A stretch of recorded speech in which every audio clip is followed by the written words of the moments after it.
All right, everybody, we're back from commercial break, and our second guest on the show is IFBB Pro, Mike Liberatore is with us. Mike, what's going on? Thanks for coming on. Thank you. Not much is going on here, so it's actually nice to be on the show, kind of, been a little out of the action. So sometimes people are always asking me where I'm at, what I'm doing in my life, all that sort of stuff. So it should be a good show. That's the number one question. It's where in the hell have you been for 2 years, Mike? To tell you the truth, just not wanting to burn the candle at both ends. I figured I did my first show in 2004, and I did my last show 2003, so that was 10 years competing straight. And this is the first time I've had a chance to take some time to myself and let my body relax. Cristina did a really good job here in St. Louis, working for a shipping company. The company she works for has over 2 million square feet of warehousing. So they do a lot of shipping for people that need extra space and stuff. But she's a social media marketing manager and strategist. So it's a good company, and what some people don't realize or they don't think about is life, after bodybuilding or during bodybuilding. And, we all want to live the dream, and we all want to be in magazines and have big contracts and all that stuff. But, it's been up and down for me. And one of the things that we've always been wanting to make sure that we're okay with is, after bodybuilding or after fitness and things like that, that we have something, and not get caught up just trying to, chase that piece of cheese that's just out of reach, Yeah. Hey, Mike, did you feel any pressure to stay a little more in the limelight for career purposes, or have you been sort of just completely enjoying just getting the hell out of there and just having sort of disappear a little bit? Well, I mean, I did feel some pressure, and to tell you the truth, I had a lot of that hunger, especially when I first came in, and I felt like I had some bumps and bruises, and, then I thought I did pretty good, and then, it seemed like I was up and down, up and down. I was never unhappy with how I looked. I mean, I think one year I came in, when I took, I competed in Tampa. I came in pretty big. I was 229, 230. And that was about as heavy as I've been on stage. That was before I went down to stage. And I'm only 5'7", so for me that was pretty big. That was 2010. And I had striated glutes. I was fuller, I was bigger, but I was carrying a little bit in my lower back. Well, that kind of hurt me, It's almost like if I'm not 100% peeled dry to the bone, they're going to knock me. And so I came in the next week at Hartford, and I pulled about 5 pounds off of me, and I was peeled. And I thought I was going to be looking, somewhere in the top 5, and then I was bounced out of it, which was okay, but I was happy with the improvement in the week. And then the following year, I did 2011. I did what is it? Is Tampa? No, it's not Tampa. It was Orlando. Orlando. I thought I probably could have squeaked third place in there. It was tough. I would have liked to have gotten that qualification because that was before we went to points. And I landed just outside in fourth place. So that one was a little tough to swallow. And, it was okay, though. I was happy with that. I was happy with the progress. I was happy with things going forward. But, the last couple of years, I've had some family stuff up and down, too. So, helping my dad out. My dad is sick. My grandmother died. All this other stuff. Had some issues with a supplement company. Gear was kind of up and down. That hurt me, losing money here and there. So it got to the point where it's just financially things were, a little bit more difficult. I was spending more money out of my pocket, which is, hard. You want to make sure that, your supplement money and your contract money and your guest posing money and stuff like that could be used for your career. And what's nice is if you have an abundance where that could be used for more than just your career. But, that's difficult for a lot of guys to do. But I thought I was just kind of getting to that cusp where I can, start, trying to eat with the bigger guys or trying to eat at the big table and catch some of the scraps. But, that's a big jump. And when I say it's a big jump, financially it's a big jump. Not only is it food and supplements, it's just everything. It's your training, it's your sleeping, it's 100% everything. It's going out to California and training with Charles and spending time out there. It's doing things like that I was looking forward to doing, wanting to do, but I just fell short a little bit. And after that, I was just like, well, let us ground our feet and make sure that we have our base here. And financially, we're okay. And also looking possibly, Christina's 29, she'll be 30 next year, or 30 later this year. So she's still younger, maybe having a kid and stuff like that. But, we're both not done. It's kind of funny. I've been able to take a lot of time off to not even lift. And, people always see, like, dude, are you lifting? And I was like, nah, not really. And I'm still carrying about 230, 232. And I don't really touch any weights. And my body fat's still about 7%. So it's kind of funny that people think when you get off of things, you're going to shrivel up and die and be skinny. But, my genetics were always kind of geared that way. I've been lucky that I put on muscle fast. I stay lean. And I still pretty much eat whatever I want, and I'm not fat. So I'm looking forward to getting back in the gym actually this next week and see what happens maybe for next year. Would you do it the first part of next year, or would you do it more like the summer or end of the year? What are you thinking? I guess I want to see how quickly I progress, because the one thing that's nice about having muscle memory, you bounce back quick. Once you've been to a certain level, or once you've been to a certain weight, getting back to that weight is easy. So I'm kind of looking forward to maybe, getting back to some of the weights that I was, 250 and a little bit more. I would like to get into 260 or 265. But I also want to approach my training differently. Like, I basically get to enter the gym as not necessarily a beginner, but I can look at my body and know that I'm going to grow. And I'm going to grow a lot faster than anybody else is who's been, staying where they're at. Because once you get to a certain point, it's difficult to add another 2-3 pounds when you're already maxed out. From there on out, it's basically how dry are you or how full are you?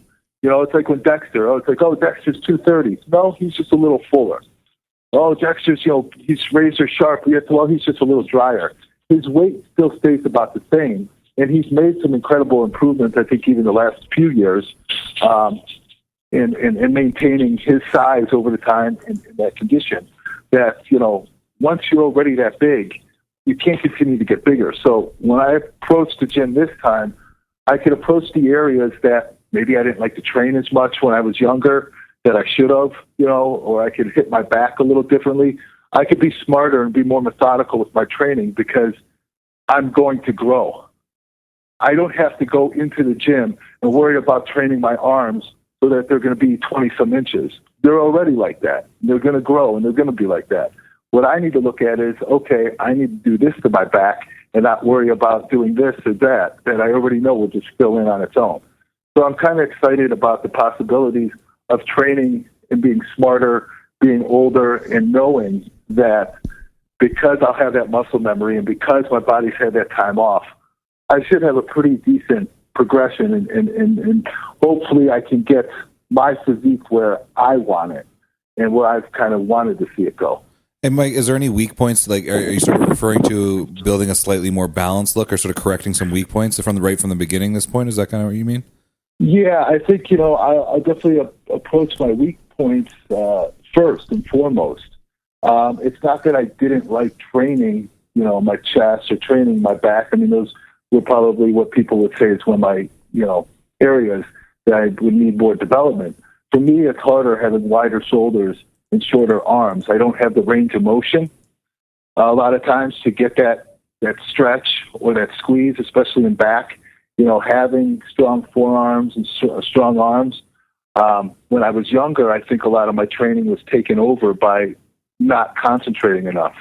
But by the time you're been doing shows for so many years, it's hard to tell those muscles that are dominant to sit back and not do the work. Now I'm at a point where I have to build myself up again.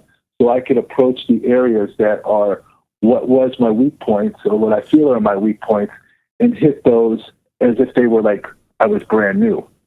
I don't have to worry about going in and doing curls. I don't have to worry about going in and doing all these shoulder presses and side raises. Those will just happen by itself, just by picking up weights. You know, my legs kind of take care of themselves. There's a couple things I'd like to do differently with my legs. I'm actually having, I'm going to see a doctor about taking care of like issues with my lower back. I had some injections done in my erectors and things like that, and I'm trying to take some of that inflammation that's swelling down so I can even train my legs more and harder and just come out with a more balanced but just better look, you know? Cool. Do you think you were judged fairly? I know you talked about that earlier, like if you weren't absolutely perfect, you were going to fall. Do you think that you got a little harder treatment as far as that as compared to other guys? Maybe sometimes, but it's tougher when you're not tall. When you're a smaller guy, you know, I'm only, like I said, 5'7", 5'7.5". We really have to be on point because we're not going to muscle somebody. Even Branch Warren, he's as thick as they come and as big as they come. If Branch isn't peeled, he's going to fall back in the lineup because he's not tall, because he can't stand next to somebody and make them look small, just like Arnold did back in the day. You know, Franco was more lean than Arnold and probably more symmetrical, but Arnold was bigger. So sometimes that height and that size helps carry you. So I understand being shorter and also by being lean year round and people knowing that I can bring really extreme conditioning, that if I don't do that, that they're going to judge me for how they know I can look. And I don't knock the judges for, you know, maybe being hard or saying, you know, if we judge him hard, let's hope that pushes him more because, you know, we can expect something out of me, you know. And there's one thing that I could say is like, I never back down from, you know, a challenge or from somebody saying, you know, you can't do this, you can't do that. Like I go out there hoping that I did everything right and had all the things go correctly in my prep, in my life, whatever is going on at that time. If everything falls into place and I do everything correctly and show up on stage and give them what they want, they're going to show me the respect and they're going to show me the placing that I can get or that I deserve. So I think we all sometimes get upset, and a lot of times people are like, man, you've been handed some raw deals here and there. You know what? Maybe I have. But in all, you know, I'm not going to point anything or point the finger and say, well, this should have happened or that should have happened. You know, I'm pretty okay with, you know, how things have gone and, you know, with all the guys that I'm friends with and that I compete against. You know, I've always had, you know, respect for the guys and understanding that if I do the things that I need to do and I could come in on stage at 230, 235, full and hard and peeled, that they're going to see something that they probably always wanted to see. So if I could do that, then, hey, it was worth the bumps and the bruises, you know? Is prep easy for you since you said you walk around like 230, 235 now and you haven't trained in 2 years or a year and you're 7% body fat? Is it hard compared to somebody that doesn't have that body type? Dieting is not difficult for me. The hard part for me is I actually start to eat more in the prep portion than I do in the off season. I've actually had some issues with my stomach, and I was actually in the hospital a couple months ago for stomach issues. I had like colitis, like, you know, it's basically tiny ulcers, like little tiny ulcers in my stomach lining. And 2 years back or 3 years back, I had an issue with having an ulcer in my lower esophagus from having an allergy that causes my esophagus to swell up. And it makes the food kind of like not settle right, and I get a lot of acid reflux. And these are things that I didn't know I had, and that kind of makes it harder for me to eat in the off season, just not being a big guy and not having a big appetite. So for me, when I get ready for prep, it's switching over from that shitty food, or like Palumbo used to tell me, you're just not used to eating good food, you know? Once your body is getting used to eating that good, healthy food again, it's a cakewalk. Like, I think dieting is easy. I like diet food, but basically your body's basically going through a detox, going from shit food that tastes great and gives you everything you want to, fuck, I got to make this. I got to prep it. I got to figure out how I want it again. Which food or which, type of meats am I going to want for the next, 10 weeks? Because I tend to fall into a category of making the same thing over and over and over again because I like it. But it's usually never the same each prep. The one thing I do the same is the last 4 weeks, people know that I do scallops and shrimp and crab and lobster because I just can't do fucking tilapia, for the last 3 or 4 weeks. I'd rather spend $2,000 on food making myself happy the last 4 weeks than killing myself eating shit-ass tilapia and cod because it's boring and boring and boring. I'll go and I'll get steamed, what do you call it? The prawns are like really, really big, those are great. 4 or 5 of those is like 10 ounces and they're gigantic. I mean, they taste great. I can never not eat enough of those, but I mean, you start sticking, cod in my face, for the last 4 weeks when you're just eating a lot of fish and not too many carbs or not too many fats, you know what I mean? Yeah, I actually had a run-in with that myself a few years ago. I had too much Orange Ruffian for about an 8-week period.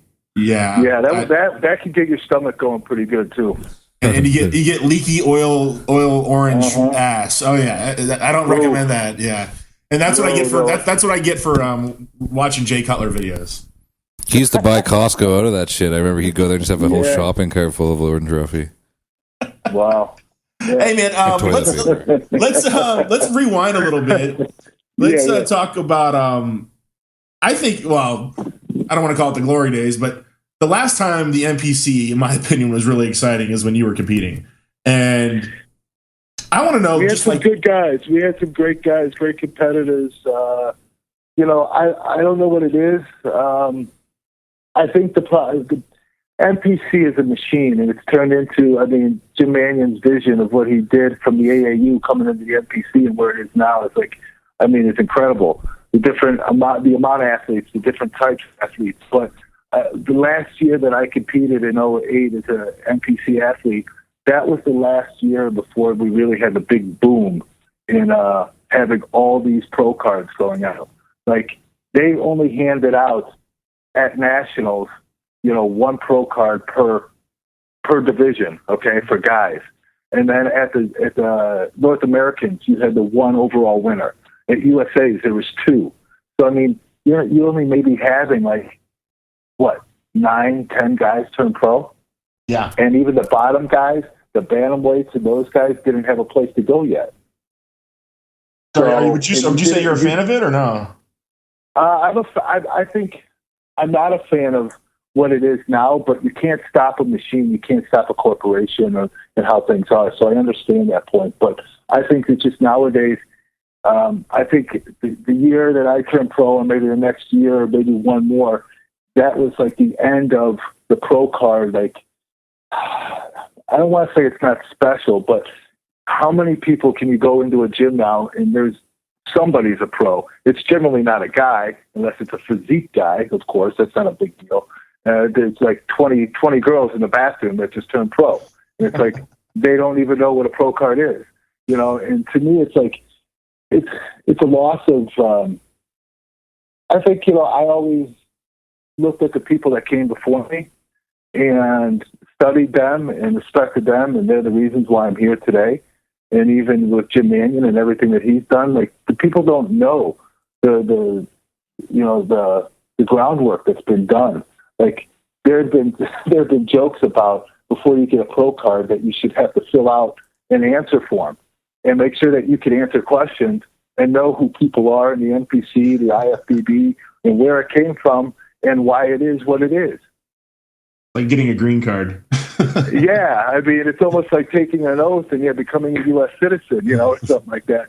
It's just too many people, they don't know what it is, and it's that generation. It's also the social media generation, which I can't stand.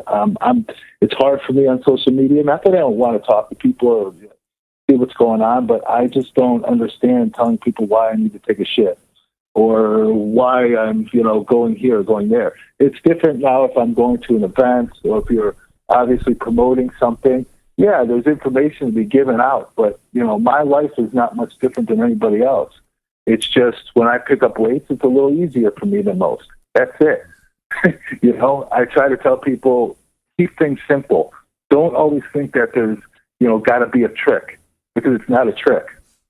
We're doing the same things you're doing. We're eating the same foods you're doing, and it's not about because we take an assload more drugs. It's not about that either. That's not always the answer. So there are a lot of variables out there, to that are just competing, and then, the top amateurs and professionals. So I do, but going back to that, I do miss, competing in the NPC. I almost wish that I had more time. It happened very fast for me once I kind of hit the national scene. And I had a great time, like as quick as it went. I had a great time competing. I was going to ask you that. What now that you've had a couple of years off to kind of reflect, what did it sounds like? It sounds like I know the answer already, but it's safe to say you had more fun competing in the NPC and that whole process versus, all right, I'm a pro and now I'm a pro now. Not yes and no. Yes and no. I think coming in as a pro, I still. I didn't know what to expect, but at the first show that I did in Phoenix, that I was a little upset about. If there's any show that I'll be open and honest in saying that I got a raw deal or overlooked, it was my pro debut. I took 14s and I was peeled. I might not have been the biggest guy in that show, but, I took 14s, and the guys that were in my lineup weren't even in shape. So that one was a little hard to swallow, especially coming off of, winning nationals, a year before. That kind of, pushed me a little harder though. When I came back later that year, I did add some weight and I was bigger. That's why I said I came back to Tampa. Like I was maybe 217, 216, 217 in Phoenix and 229 in Tampa. And that was maybe 3 months later. So it definitely made me push hard and go and really, show people that, look, I can put on the size, I can do it. But to say that I had more fun in the NPC, no, because I think we graduated and carried on. It's sure. It's almost like you have your graduating class, but you keep seeing those guys and seeing those people. Like it was, Guy Sistemino is a buddy of mine. Like he turned pro at their nationals with me. Ed Nunn's a buddy of mine. He won the overall, turned pro at that one. So we were out there on stage competing together, and I met Ed at the USA's, and he competed there. He also did the North Americans the year before when I did the North Americans. So I did the Junior Nationals that year. I mean, it was pretty close that I almost won the Junior Nationals and USA's back to back, or almost Junior Nationals and Nationals.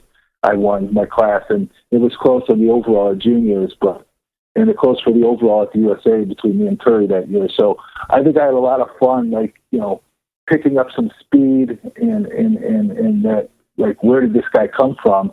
And then turning pro and trying to push forward. And I did, like I said, I had my ups and my downs. I don't regret anything. It's just difficult. Sometimes you make the right decisions, sometimes you make the wrong decisions. And I don't know. I'm not unhappy with anything. It's just, like I said, it gave me a different perspective where I don't know many guys that can take the time off that I'm taking off right now and not being worried about it or being scared about it, because I know it's good for my body. And I don't think age really matters. I think your body has a set number of shows. There's guys that are 25 that look older than I do. So I'm not really worried about, how my body looks, because my skin is good and I take care of myself, and I don't look, I'm 37, and people they ask me how you're not even 30. I was like, no, I'm a little older. I just got in the game a little later, but I don't abuse myself and do the things, I think when guys put on 20 pounds in a year, that does a lot to your body and it ages you. Taylor, I think I have a theory, Taylor. I think Mike gets into Christina's lotion cabinet and all the creams. Hey, There you go. I do. I'll put it on my face. I make sure I ain't getting no fucking crow's feet or nothing like that. I can just picture you with that like green mask shit on your face before bed or something. Hey, if I can afford it, I'd do it all, man. I wouldn't care. It's like volcanic ash, I've heard. Yeah. Hey, Mike. There's a period there where you were doing a lot of interviews and stuff like that. Not even actually on the other side of the mic, interviewing other athletes for, I believe it was for Flex Magazine. Have you had much interest, or have you ever thought of getting more involved in that side and being that on that side of the media as opposed to, as well as whatever you're doing? Hey, I would love to. If anybody or people have seen me, I think in interviews or behind the mic, I enjoy it. I just love the sport in general, and I like watching competitions. I like watching the progression and everything. And I really look at bodybuilding and study it from a different point of view, like different body types and why this guy looks this way. Just genetically. People don't break it down so much like that. Yeah. So I really do enjoy doing the commentating and paying attention and showing people why things might happen without just saying, well, this guy's bigger or this guy's this. It's like, well, let's get a little bit more deeper and let's show that we're a little smarter than people think that we are. Yeah. So that's part of it. But, I really enjoy that and would look forward to doing that. And I think when I did some for Palumbo in the past, that was a lot of fun. And then, I did carry on and do some stuff with Flex Magazine. That was cool too. So anytime I get a chance or when people, need stuff like that, I like to do it. Gear Sports Nutrition, the most revolutionary and groundbreaking ideas. The ideas that turn an entire industry on its ear. The true game changers. These ideas are often so simple, it makes you think, why has no one ever thought of doing this before? Gear Sports Nutrition is back and better than ever. Introducing a new fat burner that will change the game. Thermo G, the highest quality ingredients proven safe, effective, and deliver the most advanced results.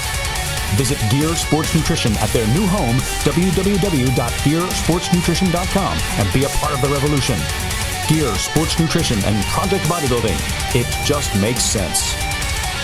GearSportsNutrition.com. Hey man, right up until when you went on your hiatus a little bit, you were working with Blackstone Labs, and a little bit. Yeah, a little bit. Since then, they've been they've done pretty well. But you at the time did your uncensored Q&A on the forum, and it got a ton of buzz. Do you regret doing that, or just what were your thoughts going into that? Because in my mind, you're the first guy that I can think of, at least in modern bodybuilding in the past 10, 15 years, that was that open and honest about what you used, what you liked, what you didn't like, etc. So just go into that a little bit. It was kind of, I didn't think of that. I mean, it's something that Aaron had approached me with, and he was telling me about, what was it? Who was it? The bodybuilder that was the no-name guy who was saying that he was a pro. I forget the undercover pro. Yeah, the undercover pro, and saying he's saying all this and people are loving it, but we don't know. He says he's a pro, and Aaron's like, I think he's a pro, and he's giving me some pretty good info, but we don't know. He's like, I think he'd be great for this because you are knowledgeable and people do trust you, and in your interviews they see that you're real. And I don't regret saying or doing anything. What I liked or wish people would have taken away from it is that none of it was done, out of malice towards anyone, towards the IFBB, NPC, the judges, Mr. Mannion, or anybody. It was done purely to try to educate people that really don't know what they're doing and are really taking a gamble with their bodies and their health, because we are. And most pros, and I'll tell you this, most pros don't know jack shit about what they're taking because their coach is telling them what to do, and they never stop to ask why. They never stop to say, why do I do this instead of this? Why do we do this food instead of that food? There's a reason for it. Educate yourself. Be smart. So when you go to the doctor, you go somewhere, you know the variables. Like, I am like a freak when it comes to, okay, if I'm going to do this, I need to know what the fuck is going to happen. Because if I don't know what's going to happen, I'm going to drive myself nuts. And I don't want to go in anywhere with my, pants down and not know the question, or somebody's going to ask me something, just going, I don't know, man, I don't really take anything, just some tests or something like that. It's like, look, I got kids saying that they're going to take 2 grams of test, 1,000 milligrams of DECA, this, that, and somebody on the forums told them to take it.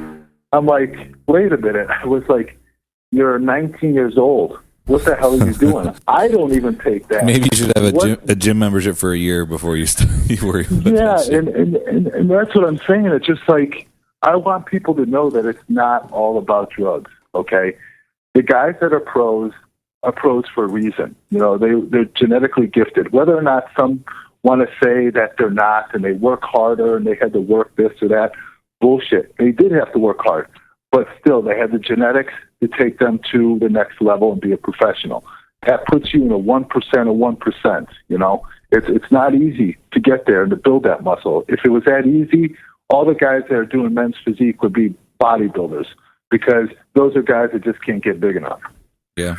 And all the guys on the forums and shit too. I mean, everyone's eating 6 meals a day. Everyone's training 5-6 days a week, and taking drugs, right? But no one, we're not looking like that. Right. I mean, so, guys that can get bigger will get bigger. Guys that can't won't. I mean, if I couldn't put on the amount of muscle that I could put on, then I wouldn't have been a professional bodybuilder. I think that's really surprising to hear, because a lot of guys on the forums and just you meet at expos or whatnot, they assume that the pros don't need coaches and they don't quite understand why. And then they're there for a second eye. And I think it's really interesting to hear that you say that these pros don't ask questions, because how do you not observe what's going on with your body? Like, okay, if I take orals, this might happen to me. If I eat this food, this might happen to me. Like, this is obviously your own experience that these guys aren't putting 2 and 2 together, are they? I know. I've seen some guys say, well, this whole week I'm eating sweet potatoes, and the next week I'm eating brown rice, and then the week after that I'm eating red potatoes. I'm like, why? Well, that's what my coaches tell me. No, they're making you think that you need to do that shit. Yeah. A carb is a carb. It sounds like it's a prime. It sounds like it's a prime platform for people to get taken advantage of. To a certain extent, yes. But I'm not saying that coaches are needed. They are needed. And there is something to trusting and your coach knowing your body and working with somebody who's really putting the time and effort into caring about what foods do what to your body, because it's different for everybody, and when you can have somebody that you trust and that has somebody that's, going to be there through the last couple of weeks to really fine tune you, it makes a difference. I know the most difficult thing when I do my prep on my own, or I don't have somebody for a final eye, is that I tend to short myself food, or I'm like, I can eat more junk, I can eat more calories and push to be full and be bigger. And that's the one thing that I think sometimes screw up on, is that if I had that extra eye. And Cristina, actually, as silly as it is, has gotten pretty good about it, because she knows my metabolism and she knows that you could eat more, the stuff. Like when I did that show in Orlando that year and I took 4th or whatever, like I flattened out halfway through prejudging, all right? And I faded a little bit. And the judge's like, you're right there. You got to fill up a little bit more, come back, blah, blah, blah. I ate so much shit at Denny's. Palumbo was sticking cupcakes in my mouth. How many other guys are going to be able to eat all that shit and come back fuller and harder and drier? Like, I did whatever I wanted. I drank Coke. I drank water. All I did was, take that food, take another diuretic, and next morning woke up and I was perfect. And it's because I knew I could have ate more. But I was being a little conservative. Dave was being a little conservative, because you just don't want to overdo it, because when you overdo it, especially, you can't get it back. We don't have 4 or 5 rounds of posing to squeeze that water out that they do sometimes at the Arnold or at the Olympia. Where you see guys, they come alive, and their physiques either fade or they get better. Hey, you mentioned Palumbo a lot, and for anybody that doesn't know, you worked with him back when you were turning pro. Give us that experience, because a lot of people think online he's the keto guy, but then obviously he's worked with you and Juan Morel, and he's not. Obviously, you guys eat a ton of carbs, so. Just what was your experience with him? Why did you leave him, number one? Because eventually you decided to move on. Just go through that process. It's kind of weird. Dave, I met Dave when I won the Cyber Classic years ago at the Arnold. That was when MD had you send your pictures in for a contest. And you diet for that, and 5 guys would show up at the Arnold, and we competed on stage at the MD booth, and I ended up winning that and meeting Dave there, and I won $10,000, and that's how I did the first Arnold Classic there, and I once again overdid my not Arnold Classic, Arnold Amateur. I didn't fill out enough, and I kind of didn't eat enough. So halfway through prejudging, I had to take a seat, and that kind of fucked me from winning the show and winning my class. I lost to Mark Alvisi, which me and him have gone back and forth a couple of times. What happened to that guy? What happened to that guy, by the way? Yeah, Mark's a good guy, and I know he had some supplement stores and things down in Florida. He's actually doing pretty good, and he was successful in his own right. I know for a little time doing something with preparing meals for clients and stuff. So, do you think he's retired, or? I'm guessing Mark probably might be done, but who knows? I think he'll be 40 here in a year or two. He may come back and do one of those shows. Hopefully, he's not done completely. I'd like to see Mark again. It's fun when you see those guys that, like I said, you graduated with, and kind of laugh and look back at some of the shows and some of the craziness, that went on. But, when I met Dave, it was pretty full on, because he looked at me and said, wow, okay, I basically have somebody that has a metabolism like me. So yeah, let's go. And, I did do the keto thing. And if you look at my pictures from those 7 North Americans, I was really peeled.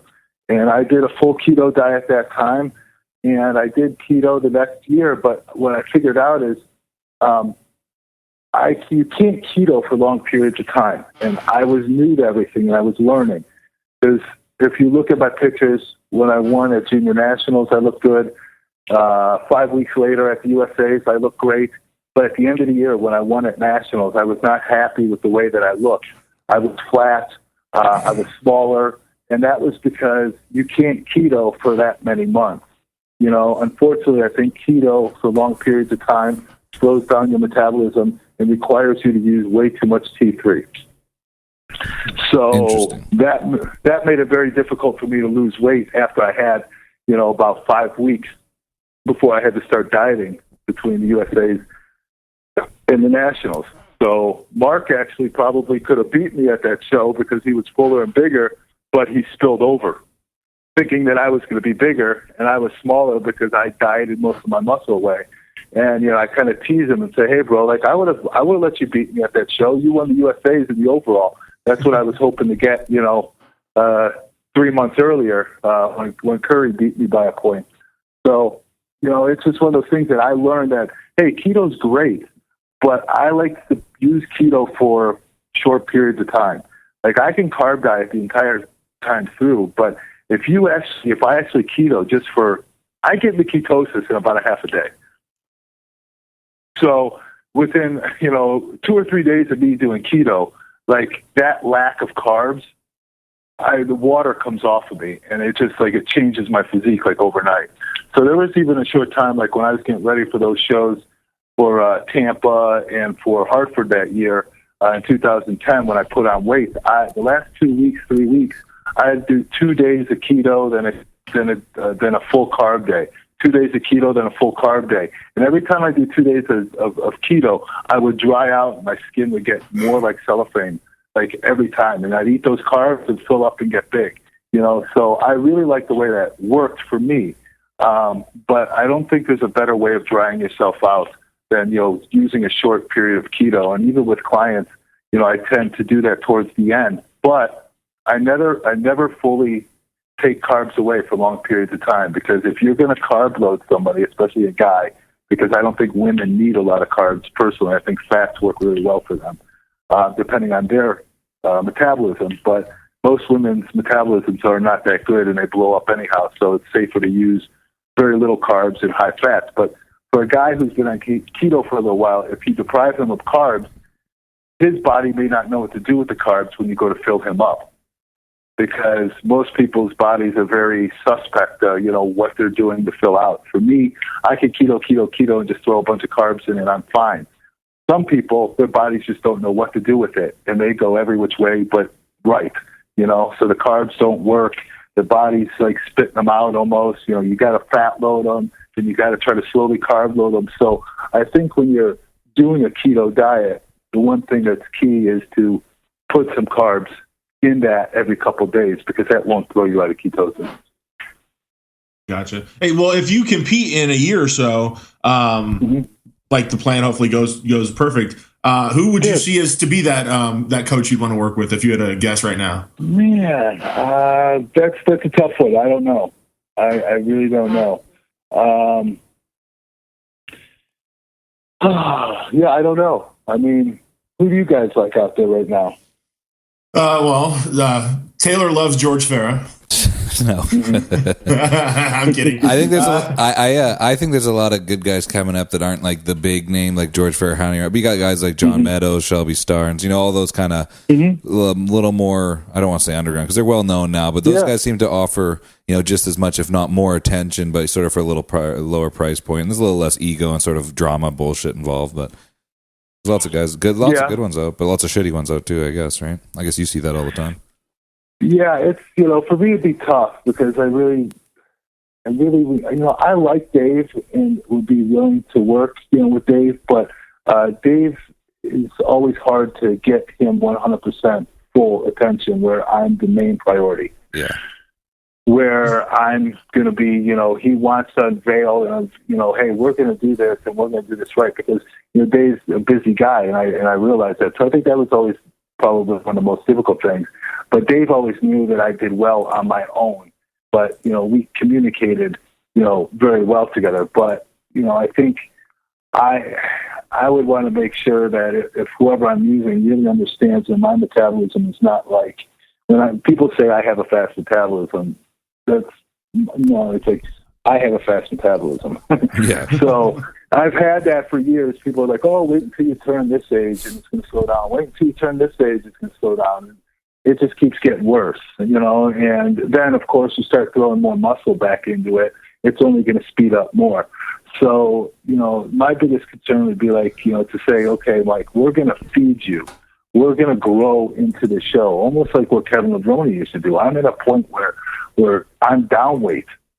Yeah. And I have a chance where if I throw a lot of gasoline on the fuel, you should get an explosion.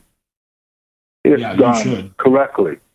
So if done correctly, and and when I say fill fuel, I mean it's the right gear. And I think doing it like a blast in the beginning and being a little higher and more aggressive would benefit me, just because my receptors would be clean, and you would be able to use that. The only thing I think about high amounts, though, is they don't work well for a long duration.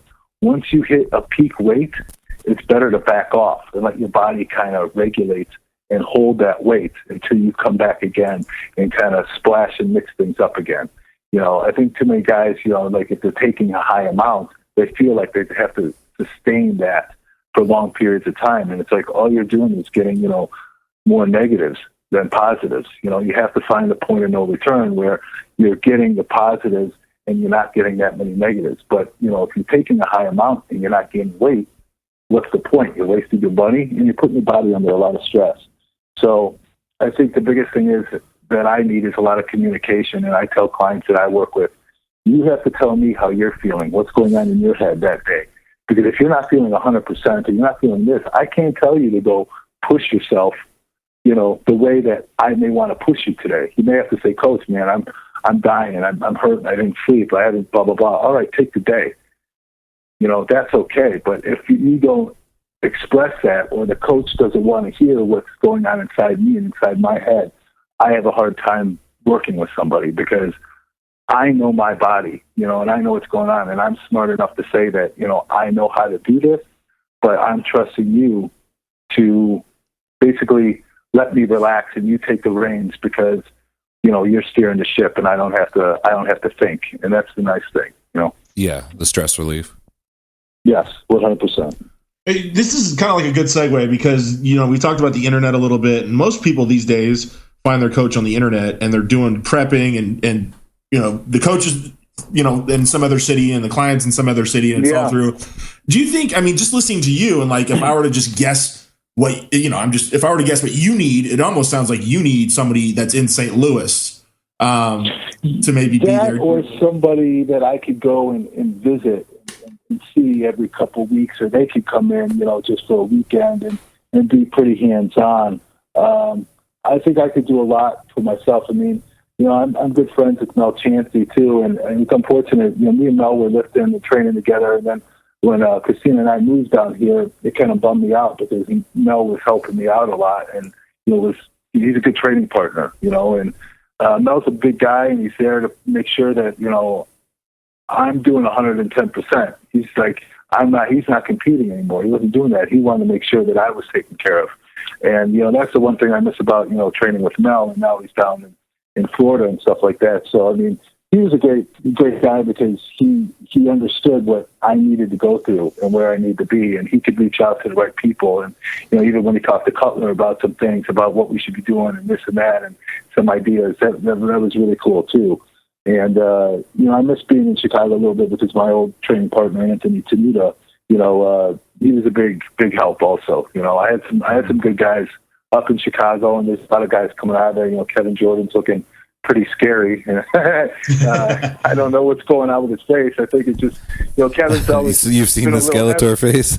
Yeah. Kevin's always been a little heavier in the off season. So unfortunately, after a while, I think if he stays lean here for, a little while and does a couple shows, that will tighten up on him. But hey, he's going to be peeled, and he looks good. It's just, I hope Kevin, Kevin's whole thing is just bringing up his legs, and his front to back as well, because Kevin's got wide shoulders, big arms, and he's got good shape. So if he could fill out that frame, he's going to be good. And then I really think Sergio is looking great for the USA's, and I don't think anybody else should even show up. So, so it sounds like, Mike, you still, even though you don't really post social media, we don't see you a lot, you're watching bodybuilding pretty close, huh? Yeah, for the most part. I don't pay attention quite as much as I did, but I'm still making sure I know what's in the game and what's going on. I think when I pay attention too much, and I'm not in the gym and not being where I want to be, it's tough to be like, well, shit, I feel I get down on myself, but I have to remember that it's like there was a reason for doing what I'm doing. Like I said, financially, I want to take a little break. Relationship-wise, not that there's anything wrong with Cristina and I, we're 100% perfect, but, for our future, we had to say, we need to do this, and just, take a break mentally and physically. I think sometimes you start doing things for your sponsors and for the judges, and you forget a little bit about why you started. And I know the physique that I want to bring. I want to have a mix between, that 80s, kind of shape, and a little bit more that 90s size and conditioning. So if I could bridge those two together, I think that, my physique doesn't necessarily fall into the nowadays category. I think I kind of would have fell in a little bit better, in those time areas, just because of, the way my physique is and shape is. I think there's a big market right now for that look. So even if the judges aren't rewarding it, though, there's a lot you can do for building a fan base. And not that people don't know who you are, forgot, but there's a lot of guys even more so that are looking for that now that might not have even been, following it 2 or 3 years ago when you're kind of at your peak. So I think there's a market for it, though. Yeah, I agree too. And, part of it is like, I always wanted to look good, and I wanted to still look athletic. I was never ever going to sacrifice the way I looked and the way my body was just for size. I don't have a distended stomach. I will never have a distended stomach. I do not want one after I'm competing, during I'm competing. My wife doesn't find that attractive. Damn. And there's a reason why I'm with my wife, and there's a reason why my wife is with me. And it's not because, I have a distended stomach and, a second head growing out of my traps. I think a lot of guys are bummed out right now that it sounds like your relationship's better than ever. That's bumming thousands of people out right now. Sad facts. Man, it's to tell you the truth, it's just she was the right one, and there isn't anybody in the IFBB or anybody that I feel is better than what I have. I chose, when I met her, she was a great person and super attractive, and just to find somebody that, how could I say this, can outwork me more than I could outwork her. So if everybody kind of gets to what I'm saying. Yeah, I think everyone knows what you're saying. You're a goddamn bastard is what you are. Yeah, go fuck yourself. Yeah. So I can't complain because, she understands that a man is a man is a man, and if you don't like that, what the fuck are you doing? There's the reason, why I want her to dress a certain way or look a certain way, because, that's sexy and that's hot, and she wants to look sexy and hot because what it does to me, because then what I do to her. So it's all a good, nice little circle, Everyone's on the same page, it sounds like. Yeah. Did she take any convincing, or just did it come right off? Oh man. Did you have a strong pimp hand, or was it just like, give me the real deal here? Did you have to work for it? In her defense, when I met her, she knew who I was, but had never met me. She had seen some of my videos online, and I was going through separation and divorce. She had actually was dating somebody who didn't really understand what they had and didn't understand what they had. And I met her through a friend of mine at the Arnold. She was working the Optimum booth, and my buddy Sean Royer was working there. And I was like, "Who's that?" I see her from behind, and they shorts and soccer socks on, and I was like, "Well, I hope the front matches the back," and because she's tall. Christina's my height. She's 5'7", 5'7.5". And she's got long legs. So I was like, fuck, all right, this is great. And it turns around, I was like, oh, shit. I was like, all right, I'll play this one cool. And, my buddy's like, I think she has a boyfriend. I was like, I don't give a shit, It was one of those things that I just told my buddy, like, when they were at the airport leaving. I'd come back and talk to her and, flirted with her and, blah, blah, blah. And I knew it was going the way I wanted to, but, my buddy's like, she's got a boyfriend. I was like, I don't care. Just see if I could call her. I don't give a shit, whatever. I told her, I was like, oh, I'll find you on Facebook. And she's like, oh, yeah, I'm on there. So I knew that there was something, that was some sort of interest. But as soon as we, connected, it was pretty full on. And it's been that way ever since the start. It's never stopped. Like, as far as, how it is when you meet somebody and you're like, totally like, this, I can't get enough. It's still the same way. So, it didn't take much convincing, but it didn't take much convincing from her to me. Like, I was pretty much like, I didn't even have to think about it. This was like, this is going to go down, and this is going to be like, exploring a whole new galaxy, That's awesome. Well, cool. Hey, man, do you want to give shout-outs or thanks to anybody you want to mention before we let you go today?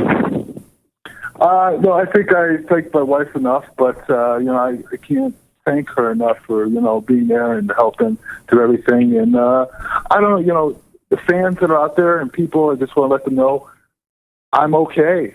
I am alive. Bodybuilding is still a passion of mine, and it's still, you will see me on stage next year. And Cristina, I think, is going to compete maybe once or twice. Hopefully she doesn't get pregnant before then, which I don't think she is. We're not really trying right now, but I know in the next year or so that might be a thing. But people have been emailing me, wanting to know what's going on, hoping that I'm coming back. And you will start seeing my face. You will start seeing me post. You will start seeing me, on stage again. And I just hope that, I just want to go out there, enjoy, have fun. I miss, banging elbows with, my friends and the other guys. And I just hope that, when I come back, that people, see that even though I took some time off, there was still something to be improved upon. And like I said, I just miss being on stage and being out there, but definitely had to take care of stuff here first. And I appreciate you guys reaching out and wanting to do the interview just to see what's going on. Anytime, guys, let me know. Even just talking stuff about shows or whatever you want. Different segments. Let's shoot the shit. Like I said, I always like to help and give information. So just want to thank everybody else for still believing and hoping that I'm alive and coming back. Awesome.